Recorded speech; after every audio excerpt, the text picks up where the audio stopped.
Welcome to crown tasty சமையல். Hello foodies, நம்ம இப்போ ஒரு ஸ்நாக்ஸ் ரெசிபி தாங்க பார்க்க போகிறோம். குழந்தைங்களுக்கு ரொம்பவே பிடிச்ச ஓமப்பொடி ரெசிபி.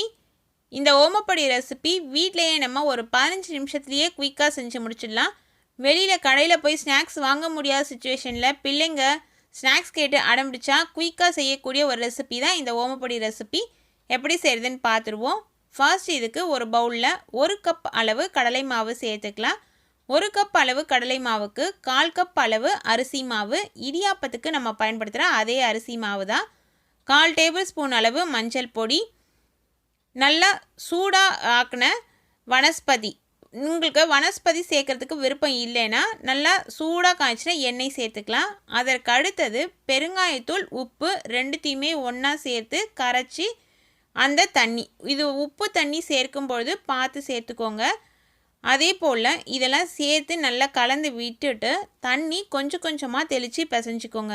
உப்போ இல்லை பெருங்காயமோ டைரெக்டாக தூளாக இதில் சேர்க்க வேணாம். தண்ணியில் விட்டு அதை நல்லா ஊற வச்சு கரைச்சிட்டு அதுக்கப்புறம் சேர்த்துக்கோங்க. இது போல் ஒரு சாஃப்டான பதத்துக்கு பிசைஞ்சு எடுத்துக்கலாம். மாவு வறண்டு போகாமல் இருக்கிறதுக்கு கையில் கொஞ்சம் எண்ணெய் தடவிட்டு இது போல் நம்ம உருட்டி எடுத்து வச்சுக்கலாம். அதாவது அச்சில் நம்ம போடுறதுக்கு வசதியாக இருக்கும். இது போல் ஒரு ஓமப்பொடி அச்சு எடுத்துகிட்டு நம்ம ஃபிக்ஸ் பண்ணிக்கலாம். நீங்கள் உங்கள் வீட்டில் எந்த குழாயில், அதாவது முறுக்கு பிழிகிற குழாய் வச்சுருப்பீங்க இல்லையா, அது உங்களுக்கு எது வசதியாக இருக்கோ அதில் நீங்கள் சேர்த்துக்கலாம். மாவு எந்த குழாயில் சேர்க்குற மாதிரி இருந்தாலும் இது போல் ஓரளவு லூஸாக சேர்த்துக்கோங்க. அப்படி சேர்த்தா தான் நமக்கு பிழியும் பொழுது கஷ்டம் இல்லாமல் இருக்கும். குழாய் ஃபுல்லாக நீங்கள் மாவு சேர்த்துட்டீங்க அப்படின்னா பிழியும்பொழுது கஷ்டமாக இருக்கும், நமக்கு சரியான ஷேப்லேயும் வராது. இப்போ நம்ம இதில் கொஞ்சம் கேப் விட்டு சேர்த்துட்டோம், ஃபிக்ஸ் பண்ணியாச்சு. லைட்டாக ப்ரெஸ் பண்ணி பார்த்துக்கோங்க அதனோட ஃப்ளோ நல்லா ஈஸியாக உங்களுக்கு வருதா அப்படின்ட்டு. அதற்கு பிறகு ஸ்டவ்வில் ஒரு அடிகனமான பாத்திரத்தில் பொரிக்கிறதுக்கு தேவையான அளவு எண்ணெய் சேர்த்துட்டு எண்ணெய் காஞ்சி வரட்டும். எண்ணெய் மிதமான தீயில் காயணும், ரொம்ப காயக்கூடாது. அந்த சமயத்தில் நம்ம இது போல் டைரெக்டாகவே பிழிஞ்சு விட்டுணும். இது போல் ரொட்டேட் பண்ணும்பொழுது உங்களுக்கு சூப்பராக ஓமப்பொடி ரெடி ஆகிடும். நீங்கள் மேலேயே பிழிஞ்சு விட்டிங்கன்னா கூட அது ஒன்றோட ஒன்று ஒட்டாத நல்லா பிரிஞ்சு தான் வெந்து வரும். இப்போ ஒரு ரவுண்ட் ஃபுல்லாக நம்ம பிழிஞ்சு விட்டாச்சு. ஓரளவு ஒரு பக்கம் வேகட்டும். வெந்த பிறகு அடுத்த பக்கம் திருப்பி போடணும். ஒரு பக்கம் வெந்துக்கிட்டே இருக்க அந்த சமயத்தில் லைட்டாக கரண்டி வச்சு இது போல் நீங்கள் தள்ளி விடும்பொழுது நல்லா வெந்து வரும். இப்போ நம்ம திருப்பி போட்டுக்கலாம். திருப்பி போடும்பொழுது இது அப்படியே சாஃப்டாக இடியாப்பம் போல் தான் உங்களுக்கு திரும்பும். மீடியம் ஃப்ளேம்லேயே வச்சு வேக விடுங்க. ஹை ஃப்ளேமில் வச்சு வேக விட்டால் சீக்கிரமாக கலர் மாறிடும். நமக்கு மாவு வேகிறதுக்கும் கொஞ்சம் டைம் ஆகும். அதாவது மேலே கருத்து போயிடும், மாவு உள்ளே வேகாது. இது போல் பிரச்சனை ஆகிடும். நீங்கள் இது போல் மீடியம் ஃப்ளேமில் வச்சு லைட்டாக இதை கலந்து விட்டு வேக விட்டிங்கன்னா நல்லா வெந்து வரும். பாதி அளவு வெந்த இந்த சமயத்தில் கருவேப்பிலை ஒரு இனுக்கு உருவி அதை இதனோட சேர்த்துருங்க. கருவேப்பிலை வாசனையோட ஓமப்பொடி ரொம்ப டேஸ்டியாக சூப்பராக இருக்குங்க. ஓமப்பொடின்னு சொல்லியிருக்கோம், ஆனால் இதில் நம்ம ஓமம் சேர்க்கவே இல்லை.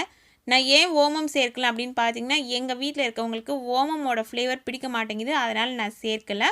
ஆனால் நீங்கள் ஓமம் சேர்க்கும்பொழுது ஓமத்தை இடிச்சிட்டு சேர்த்துருங்க. இதில் முழுசாக சேர்க்கும்பொழுது சில ஓமப்பொடி அச்சு இருக்கு இல்லைங்களா, அதில் சின்ன அச்சாக இருந்ததுன்னா இந்த ஓமம் போய் மாட்டிக்கும், உங்களுக்கு அது சரியாக பிழிய வராது. அதனால் ஓமம் சேர்க்குற மாதிரி இருந்ததுன்னா நல்லா அதை பவுடராக இடிச்சிட்டு அதுக்கப்புறம் சேர்த்துக்கோங்க. அப்படி இல்லைன்னா அம்மியில் வச்சு அரைச்சி ஓமத்தை தண்ணியில் விட்டு கரைச்சி அந்த ஓமம் தண்ணியை இதனோட சேர்த்துக்கோங்க. அப்போ கரெக்டாக வரும். இப்போ எவ்வளோ சூப்பராக நம்மளோட ஓமப்பொடி ரெசிபி ரெடி ஆயிடுச்சு பாருங்கள்.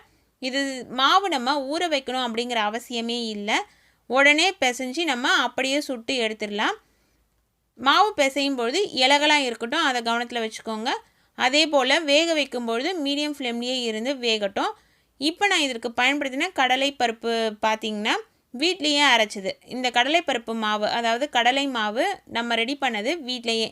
நீங்கள் கடலைப்பருப்பு வாங்கிட்டு வெயிலில் ஒரு நாள் நல்லா காய வச்சுட்டு அதை க்ளீன் பண்ணி மிஷினில் கொடுத்து அரைச்சி ஸ்டோர் பண்ணி வச்சுக்கலாம். இல்லை குறைவான அளவு தான் நீங்கள் செய்ய போகிறீங்க அப்படின்ற பட்சத்தில் நீங்கள் மிக்ஸி ஜார்லேயே அரைச்சி அதை நல்லா மாவு ஜல்லடை வச்சு ஜலிச்சு ஸ்டோர் பண்ணி வச்சு கூட யூஸ் பண்ணிக்கலாங்க. ரொம்ப ஈஸியாக செய்யக்கூடிய ஒரு ரெசிபி தான் இந்த ஓமப்பொடி ரெசிபி. நீங்களும் ட்ரை பண்ணி பார்த்துட்டு எனக்கு கமெண்ட்ஸில் சொல்லுங்கள். இந்த வீடியோ உங்களுக்கு பிடிச்சிருந்ததுன்னா ஒரு லைக் பண்ணுங்கள். Thank you friends.